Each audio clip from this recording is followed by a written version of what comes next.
21st, more than monkeys. In the beginning, God created the heavens and the earth. Genesis 1 verse 1. It is known as one of the greatest frauds in the history of paleoanthropology.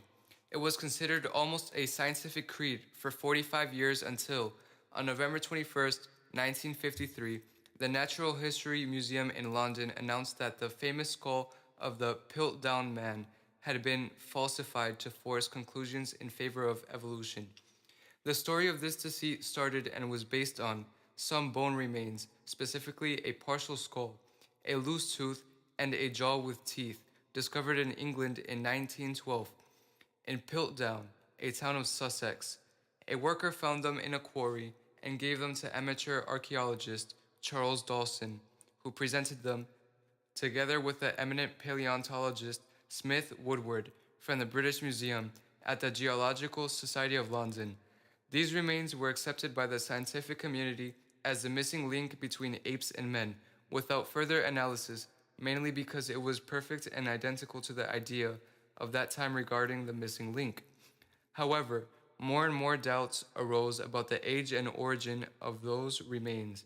Finally, dentist A. T. Marston determined that the jaw of that skeleton belonged to an orangutan, the loose tooth to a monkey, and the skull to a hominid, Homo sapiens.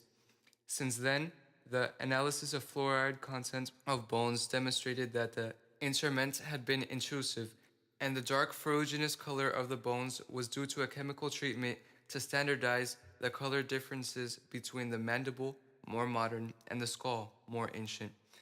It is unknown who committed the fraud, although many attribute it to Teilhard de Chardin, a promoter of theistic evolution, which says that God created man from primitive organisms that evolved to become man. Today, most of Christianity believes that God's creation and evolution are compatible. If it were accepted that God used the evolutionary process as a mechanism of the creation of man, we would have to accept that the death of millions of organisms and animals preceded the appearance of man. We would be faced with not only the paradox that death appeared before sin, when the Bible states that death is actually a consequence of sin, but that God used death and the law of the jungle as a creating mechanism, something that goes against his nature. Today, accept that we are God's special workmanship, created in his image and likeness. That will bring certainty and real self-esteem to your existence. Remember, tomorrow may never come again, so be a blessing to others.